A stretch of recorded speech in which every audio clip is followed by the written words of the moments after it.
Hello money talkers, welcome to my channel money talks with Payal. So कल के दिन कैसा रहेगा निफ्टी बैंक निफ्टी, उसको लेके इस वीडियो में हम बात करने वाले हैं। आज मैंने आपको कल के वीडियो में हमारा जो डिस्कशन था ना 18615 के ऊपर हम कॉल्स लेंगे। तो जैसे ही हमें उसके ऊपर मार्केट मिला तो हमने कॉल्स लिया। मैंने आपको इन्फॉर्म किया 1:15 के आसपास में कि मैंने प्रॉफिट बुक कर लिया है। इसके पीछे का रीज़न भी मैंने आपको बताया कि रीज़न ये था कि मुझे नेगेटिव आरएसआई डाइवर्जेंस देखने को मिल रहा है। अभी ये चीज़ मैं आपको हमेशा से बताते आ रही हूँ कि सीखना ना बहुत इंपॉर्टेंट है। अभी आप चाहो तो मेरे वीडियो को स्किप करके डायरेक्टली लेवल्स पे आ सकते हो, पर it will not help you in the longer run. आपको मेरे लिए अलग से कोर्स बनाना, आपके लिए स्पेशली, वो अभी उतना ज़्यादा पॉसिबल नहीं है क्योंकि मेरे पास उतना टाइम नहीं होता है। पर वीडियोज़ में ही मैं आपको काफ़ी चीज़ें सिखाती हूँ। जैसे 15 मिनट्स वाला फंडा मैंने आपको समझाया हुआ है। 20 डे मूविंग एवरेज जब क्रॉस ओवर करता है 50 डे मूविंग एवरेज को तो कैसा होता है, ये सारी चीज़ें मैंने आपको वीडियोस के अंदर ही सिखाई है और बीच बीच में मैं इसको रिवाइज भी करवाते रहती हूँ। कल के दिन मैंने आपको प्राइस एक्शन सिखाया था, हेड एंड शोल्डर सिखाया था, फिर मैंने आपको कैसे स्विंग ट्रेड जब जब हायर हाइज बनते जा रहे तो कैसे हमें उसमें कॉल्स को ट्रेड करना है, वो सारी चीज़ें मैंने आपको कल के दिन भी सिखाई है। आज मैं आपको सिखाऊंगी आरएसआई डाइवर्जेंस क्या होता है, क्योंकि आई एम प्रिटी श्योर कि जब मैंने ये चीज़ लिखा आप में से कई लोगों ने कॉल्स बुक कर लिया है पर आपको समझ नहीं आया कि आरएसआई डाइवर्जेंस क्या होता है। तो अभी देखो क्या है ना, कल सीएनबीसी आवाज़ में मैंने ये देखा था कि न्यूज़ में आ रहा था कि बहुत सारे ऐसे सोशल मीडिया इन्फ्लुएंसर्स हैं, I am not aware, may be आपको पता होगा, कि जो लोग अपना एवरीडे का जो पीएनएल दिखाते हैं 31 लाख 40 लाख 1 करोड़, ये सब वो डेली दिखाते हैं। अब ये सब देखने से क्या होता है कि लोगों के मन में ना ये आ जाता है कि अरे यार ये इतना ज़्यादा कमा रहे हैं, इनका हम पेड टिप्स वाला चैनल वो ले लेते हैं, क्योंकि इन लोगों के कई सारे शायद पेड, उसी को लेके एक्चुअली ये वीडियो बनी थी सीएनबीसी के ने, कि वो लोग क्या करते हैं कि स्क्रीनशॉट दिखाते हैं जो कि फेक होता है, और वो फेक स्क्रीनशॉट दिखा के लोग, बहुत सारे से भोले भाले जो रिटेलर्स होते हैं उनको भी वो लालच आता है ना, ये सब अमाउंट कोई भी देखेगा कि अगर ये बंदा 50 लाख डेली का कमा रहा है तो मैं भी इतना लखपति करोड़पति बन सकता हूँ। तो ये सब चक्कर में क्या होता है, ये लोग अपने कोर्सेज को बेचते हैं और ये लोग अपना टेलीग्राम में वो पेड टेलीग्राम चैनल बनाते हैं जिसमें वो लोग पैसे मांगते हैं। तो ये सारी चीज़ों में लोग पढ़ते हैं। यही चीज़ मैं आपको जब फ्री में चीज़ें बताती हूँ, जब जो चीज़ मैं आपको फ्री में बता रही हूँ अगर आप उससे सीख लोगे ना तो आपको ये सारी चीज़ों में फंसने की ज़रूरत भी नहीं पड़ेगी और आप फंसोगे भी नहीं। क्योंकि एक तो पहली बात, अगर आपको पता होना चाहिए कि इस तरीके का जो पीएनएल है, जो सही में इस तरीके का कमाएगा ना वो दिखाएगा नहीं, ठीक है।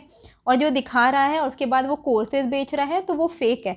इतना आप दिमाग लगाइए कि कोई बंदा अगर 50 लाख डेली का कमा रहा है तो वो 500 और 600 रुपये का टेलीग्राम चैनल नहीं खोलेगा।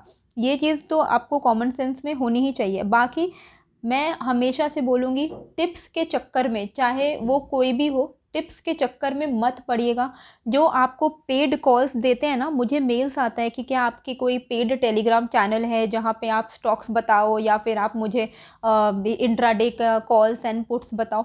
नहीं है मेरा कोई पेड चैनल और ना ही मैं आगे ऐसा कुछ मेरा इंटेंशन है ये करने का। पेड टिप्स के चक्कर में अगर आप पढ़ोगे ना तो साइकोलॉजी कैसे काम करेगा, और मार्केट भी ऐसा ही है कि जब आप घुसोगे ना मार्केट में तो आपको पहले कुछ दिन में बहुत अच्छा प्रॉफिट होगा, आप उसके बाद कैपिटल डबल कर दोगे। तो जब आप किसी पेड टिप्स में पढ़ोगे तो उसने आपको आपको एक कॉल दी, आपको फर्स्ट डे अगर प्रॉफिट हो गया तो आप नेक्स्ट डे डबल कैपिटल लेके घुसोगे, और जब नेक्स्ट डे आपका लॉस होगा तो आप वो पेड चैनल वाले को गाली दोगे कि अरे यार इसके चक्कर में तो मेरा पैसा गया।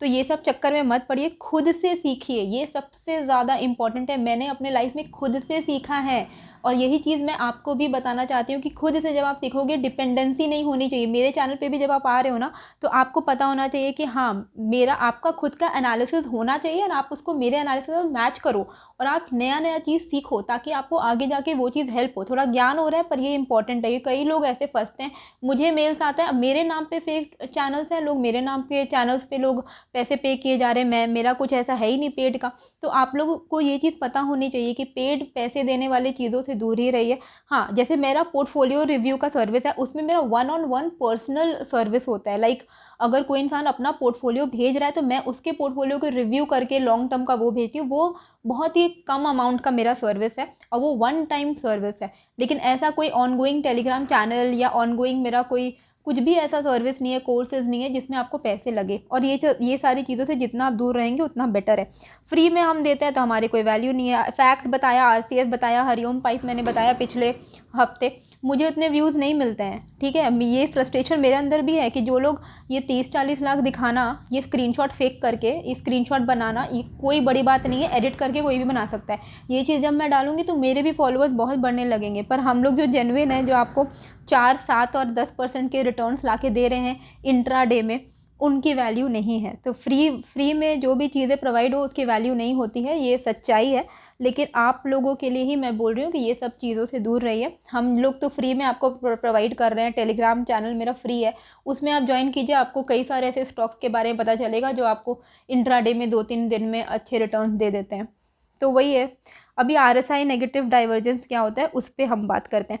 बेसिकली RSI क्या होता है, रिलेटिव स्ट्रेंथ इंडेक्स, वो आपको स्ट्रेंथ दिखाता है, राइट। तो आइडियली क्या होना चाहिए कि जब कोई भी स्टॉक या इंडेक्स ऊपर की तरफ मूव कर रहा है तो RSI को भी ऊपर की तरफ मूव करना चाहिए। पर आज के दिन क्या हो रहा था, आप देखो इंट्राडे में 5 मिनट का ये टाइम फ्रेम है, निफ्टी हायर हाइज बना रहा था, ठीक है। निफ्टी का ट्रेंड क्या है, अप ट्रेंड, लेकिन RSI क्या हो रहा था, नीचे की तरफ जा रहा था। तो आप देखो ये जब पहला स्विंग बना तो RSI यहाँ था, दूसरा स्विंग निफ्टी में ऊपर की तरफ बना, लेकिन RSI का स्विंग जो है नीचे की तरफ बना।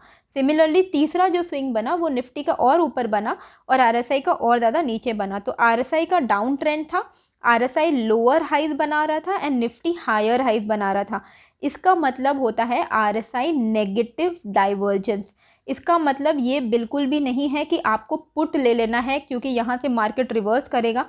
इसका मतलब ये नहीं होता है। इसका मतलब ये होता है कि ये आपको एक तरीके का कॉशन है, आपको कॉशियस व्यू रहता है इसमें कि अगर आप कॉल्स में हो तो वहाँ से एग्ज़िट कर जाइए, क्योंकि वहाँ से प्रोबेबिलिटी है कि ये जो अपमूव है ये फेक अपमूव है, ये डिस्ट्रीब्यूशन हो रहा है और यहाँ से फॉल आ सकता है। लेकिन जब तक चार्ट में ना दिखे हम ऐसे पुट नहीं लेंगे। पर ये आपको बेसिकली ये दिखाता है कि यहाँ से आपको अगर आप लॉन्ग पोजीशन में हो तो वो बुक कर लीजिए। तो वही चीज़ मैंने आपको बताई थी कि मैंने अपना लॉन्ग्स को इसी लेवल पे बुक कर लिया है, क्योंकि यहाँ पे बहुत ही क्लियर कट RSI डाइवर्जेंस आ रहा है। एंड देखिए RSI डाइवर्जेंस होने से क्या हुआ, अल्टीमेटली ये जो लोग ऊपर की तरफ ट्रैप होते गए, धीरे धीरे डिस्ट्रीब्यूशन होते गया और मार्केट में एक बड़ा सा फॉल आया, ठीक है। तो आपको ये चीज़ समझ में आ गया। इसका ऑपोजिट भी होता है, हाँ, अगर जैसे कि निफ्टी नीचे की तरफ जा रहा है ना, RSI ऊपर की तरफ जा रहा है, इसका मतलब कि इसका जो फॉल हो रहा है ना ये फेक फॉल है और यहाँ से ऊपर जा सकता है मार्केट। तो ये चीज़ याद, उसको हम पॉजिटिव डाइवर्जेंस बोलते हैं। तो ये चीज़ हमेशा आप याद रखिएगा कि नेगेटिव डाइवर्जेंस, जब आपको RSI और निफ्टी एक ही लेवल पर नहीं जा रहे हैं, एक ही साइड में नहीं जा रहे हैं, तो कुछ तो घपला है, ठीक है। अभी इंट्राडे में हमें क्या ध्यान में देना है, तो कल का हमारा जो लेवल था ना 18,615, इसके ऊपर जाएगा तो हम कॉल्स लेंगे। आज क्या हुआ, हमने इस सपोर्ट को जब तोड़ दिया है, इसके नीचे ही हमने क्लोजिंग दे दी है, तो अब फिर से हमारे लिए यही लेवल बन जाएगा कॉल्स लेने का। तो 18,615 अगर इसके ऊपर हम निकलते हैं तो आप 40-45 पॉइंट्स कर करके मूव करते जाइएगा ऊपर एंड अपना स्टॉप लॉस को ट्रेल करते जाइएगा। आज का डे हाई हमारा पहला टारगेट होगा। अब ये जो लेवल है ना 18,670 से लेके 18,700, अब ये बहुत ही इम्पॉर्टेंट रेजिस्टेंस की तरह काम करने वाला है। तो हो सकता है आने वाले 1-2 दिन तक अगर हम जब यहाँ पर जाएंगे वहाँ से हमें थोड़ा थोड़ा रिवर्सल मिलेगा, तो ये चांसेस हैं। तो अगर आप यहाँ पे कॉल ले रहे हो 18,615 के ऊपर, तो आपका टारगेट मैक्सिमम आज का डे का हाई ही होना चाहिए, इससे ज़्यादा लालच हम नहीं करेंगे। उसके बाद हम कब फ्रेश कॉल्स में कब बैठेंगे, जब 18,710 के ऊपर निफ्टी निकल जाएगा तब हम फ्रेश कॉल्स लेंगे, ठीक है। तो ये आपका ऊपर के लेवल का हो गया। नीचे के साइड पे हमारा ब्रेकडाउन कब आएगा, जब ये जो लेवल है जो है 18,575, हो सकता है आज जिस तरीके का फॉल आया कल गैप डाउन ही ओपन हो जाए, उसके बारे में हम बाद में बात करेंगे। फ्लैट ओपनिंग होके 18,615 के ऊपर आप कॉल्स लोगे, फ्लैट ओपन होके अगर ये 18,575 के नीचे निकलती है तब आप पुट ले सकते हो फॉर अ टारगेट ऑफ 18,545, 18,500, 18,450। तो 50-50 पॉइंट्स करके नीचे की तरफ फिर वो जाने लगेगा, मूव होगा। इन केस मान लो जिस तरीके का फॉल आया है गैप डाउन ही ओपन हो जाए, ठीक है, तो गैप डाउन ओपन होगा तो किसी भी सपोर्ट के आसपास में ओपन होगा तो आपको थोड़ा कॉशियस तो रहना ही है। आपको ये चीज़ पता है कि गैप डाउन होने के बाद पैनिक नहीं करना है, हमें 15 मिनट तो वेट करना ही है। 15 मिनट का वेट करने के बाद जिस भी साइड मार्केट निकल रहा है उस साइड का अगर ब्रेकआउट हो रहा है 15 मिनट के कैंडल का तो आप कॉल्स ले सकते हैं।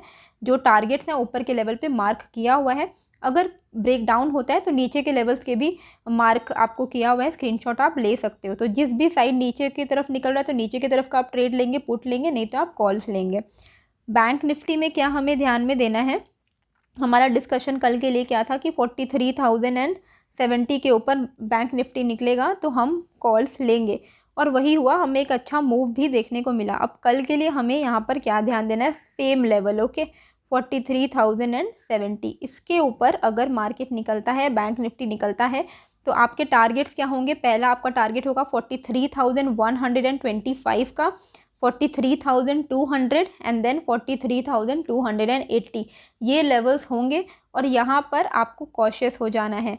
सिमिलरली नीचे की तरफ ब्रेकडाउन कब आएगा, जब ये जो लेवल है वो है 42,955। 43,000 ब्रेकडाउन होने पे ही आपको झट से पुट नहीं ले लेना है। 43,000 के नीचे आपको 50 पॉइंट का बफर चाहिए क्योंकि बैंक निफ्टी बहुत ही वोलाटाइल होता है। तो 42,955 के नीचे ही आप पुट लेने का सोचना, बिंदास पुट लीजिएगा। 42,870, 42,800, 42,750 तक के लेवल्स हमें देखने को मिल सकते हैं। तो ये सारे आपके लेवल्स होंगे, गैप अप हो या गैप डाउन हो, पहला 15 मिनट के रेंज के ब्रेकआउट या ब्रेकडाउन पे ही हम ट्रेड करने वाले हैं। इन केस 43,280 को हम तोड़ पाते हैं, ऊपर की तरफ निकलते हैं, तब फिर आपको एक फ्रेश स्टार्ट, एक फ्रेश कॉल्स का पोजीशन लेने का मौका मिलेगा, ठीक है। और फिर आपको 50, 60, 70 पॉइंट्स करके ट्रेल करते जाना है। अब आते हैं ब्रेकआउट स्टॉक पे। तो ब्रेकआउट देखो यार, कल मैंने आपको ट्विटर में ही बताया था, वो चीज़ मैंने आपको 12:30 बजे रात में टेलीग्राम में भी पोस्ट किया हुआ था कि AB capital is on the verge of breakout, ठीक है। तो यहाँ पर कंफर्मेशन होगा 140 के ऊपर क्लोजिंग होने से, और अगर आप रिस्क टेकर हो तो आप अर्ली एंट्री ले सकते हो स्टॉप लॉस के साथ। तो अगर आपने आज के दिन एंट्री ली होगी तो AB capital actually went up till 7%, उसने इंट्राडे में 7% के रिटर्न दिए हैं आज ही के दिन में। तो अगर आपने बुक किया होगा इंट्राडे में तो ठीक है, अगर आपने होल्ड किया है तो कोई प्रॉब्लम नहीं है क्योंकि इसमें सक्सेसफुली ब्रेकआउट हो चुका है। तो अभी अगर हम यहाँ पर आप देखोगे तो AB कैपिटल में एक बहुत ही अच्छे बेस के बाद एक अच्छा खासा ब्रेकआउट हमें देखने को मिल चुका है 140 के ऊपर, ठीक है। तो अगर आपने इसमें एंट्री ली हुई है तो अच्छी बात है। अभी भी अगर आप एंट्री लेना चाहो, थोड़ा बहुत रिट्रेस हो तो घबराना नहीं है, थोड़ा बहुत रिट्रेस तो हो ही सकता है, नीचे की तरफ ब्रेकआउट टेस्ट करने के लिए आ ही सकता है। तो 140 के आसपास में अगर आपको मिले तो आप ऐड कर सकते हो। टारगेट्स क्या होंगे आने वाले दिनों के लिए, 155 एंड 170 के टारगेट्स ये अब ऊपर की तरफ जा सकता है। स्टॉप लॉस आप 130 का रख सकते हो, ठीक है। 130 का आपको स्टॉप लॉस रखना है डेली क्लोजिंग बेसिस पे, मतलब कि जिस दिन डेली क्लोजिंग 130 के नीचे होने लगेगी आप एग्जिट हो जाइएगा। तो 155, 170 तक के टारगेट्स, मतलब अप्रॉक्सीमेटली मान लो 10% का तो रिटर्न्स आपको मिलने के चांसेस है, वहाँ से लेके 18% तक के भी आपको रिटर्न्स मिल सकते हैं शॉर्ट टर्म में। तो ये शॉर्ट टर्म ट्रेड है, फंडामेंटल्स की यहाँ बात नहीं हो रही है, यहाँ टेक्निकल्स की बात हो रही है और ये शॉर्ट टर्म ट्रेड की बात हो रही है। तो अगर आप एंट्री लेना चाहते हो, रिट्रेस होता है तो घबरा, अब ऐसे मत क्या करो यार, इंट्राडे में अगर आपने कोई ले लिया ब्रेकआउट स्टॉक और वो दूसरे दिन 2-3% गिर जाता है तो आप एकदम घबरा जाते हो। स्टॉप लॉस दिया रहता है, स्टॉप लॉस को फॉलो कीजिए ना। स्टॉप लॉस अगर आपका हिट हो रहा है तो हिट हो रहा है, नहीं हो रहा है तो फिर आप वेट करिए, उसमें घबराने वाली कोई बात नहीं है। तो इसी तरीके से आप यहाँ पे AB कैपिटल, यही आपका आज का ब्रेकआउट स्टॉक है जिसमें आप ट्रेड ले सकते हो। होप आपको ये वीडियो अच्छी लगी है, कैसी लगी है मुझे कमेंट करके ज़रूर बताइएगा, एंड ज़रूर ही कमेंट कीजिए, ज़रूर से ही लाइक कीजिए, ज़रूर से ही सब्सक्राइब कीजिए। मिलते हैं फिर एक नए वीडियो के साथ। Thank you.